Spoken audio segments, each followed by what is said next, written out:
नमस्कार दोस्तों, राधे राधे, जय श्री कृष्णा। आज मैं आप सभी को पुत्रदा एकादशी के बारे में बताने जा रही हूँ और एकादशी का काफ़ी महत्व है दोस्तों। एकादशी साल में जो आती है, लगभग हर माह में 2 एकादशी आती है। एक माह में 2 एकादशी आती है, यानी कि लगभग 24 एकादशी आती है पूरे साल में। तो और इसका विशेष महत्व है, एक शुक्ल पक्ष में आती है और एक कृष्ण पक्ष में आती है। तो इसकी बहुत महत्वपूर्ण जानकारी देने जा रही हूँ। जो लोग चैनल पर नए हैं, चैनल को लाइक और सब्सक्राइब जरूर कर लें। तो वैदिक पंचांग के अनुसार सावन माह के शुक्ल पक्ष की एकादशी की तिथि शुरुआत 4 अगस्त को सुबह 11:41 पर होगी।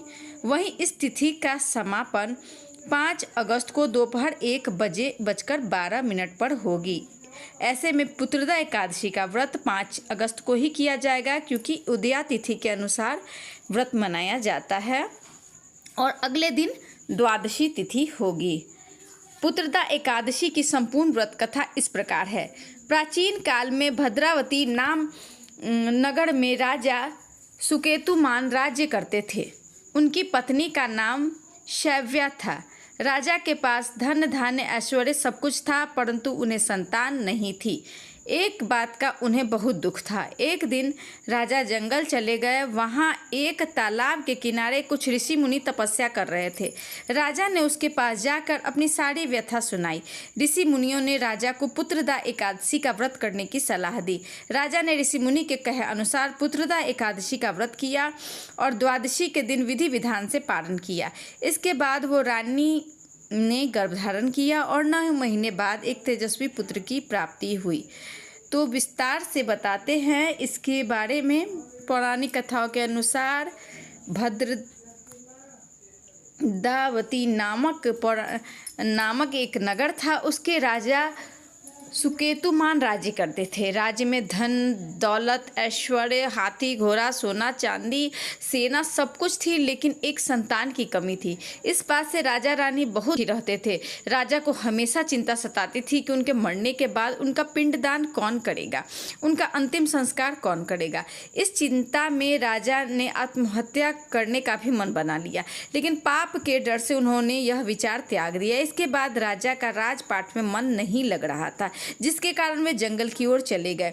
जंगल में राजा ने पक्षियों और जानवरों को देखा, जिससे उनके मन में बुरे विचार आने लगे। दुखी होकर राजा एक तालाब के किनारे बैठ गए, जहां ऋषियों के आश्रम बने हुए थे, और राजा ने ऋषियों को प्रणाम किया और अपनी सभी व्यथा सुनाई। ऋषियों ने राजा को पुत्रदा एकादशी व्रत करने की सलाह दी और ऋषि मुनियों ने राजा को बताया कि पुत्रदा एकादशी का व्रत करने से भगवान विष्णु की कृपा से अवश्य ही संतान की प्राप्ति होती है। राजा ने उस दिन पुत्रदा एकादशी का व्रत रखा। द्वादशी के दिन विधि विधान से पारण किया। इसके बाद कुछ समय बाद रानी ने गर्भधारण किया और 9 महीने बाद राजा को एक तेजस्वी पुत्र की प्राप्ति हुई। वह पुत्र बड़ा होकर शूरवीर, यशस्वी और प्रजापालक बना। पुत्रदा एकादशी का काफ़ी महत्व है। पुत्रदा एकादशी का व्रत संतान कामना करने वाले दंपति को जरूर करना चाहिए। ये बहुत ही फलदायी होता है। इस व्रत को करने से भगवान विष्णु की कृपा प्राप्त होती है, संतान का सुख होता है।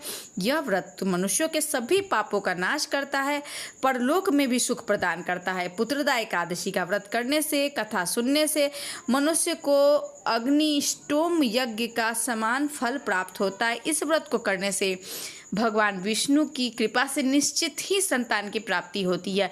यह व्रत मनुष्य के सभी पापों से मुक्त करता है, परलोक में भी सुख प्रदान करता है।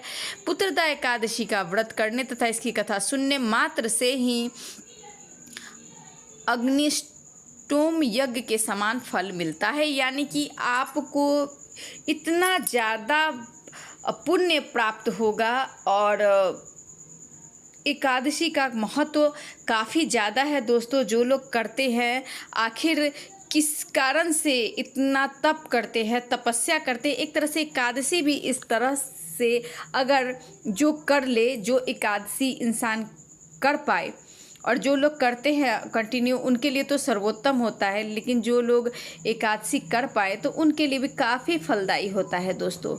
तो आइए, जो लोग अगर एकादशी की व्रत कथा जानना चाहते हैं तो उनके लिए मैंने व्रत कथा दी है। मेरा ये वीडियो अगर अच्छा लगा हो तो प्लीज़ चैनल को लाइक और सब्सक्राइब कर लीजिएगा, और इसी तरह से नई नई जानकारियाँ मैं आप सभी को देती रहूँगी। राधे राधे, जय श्री कृष्णा।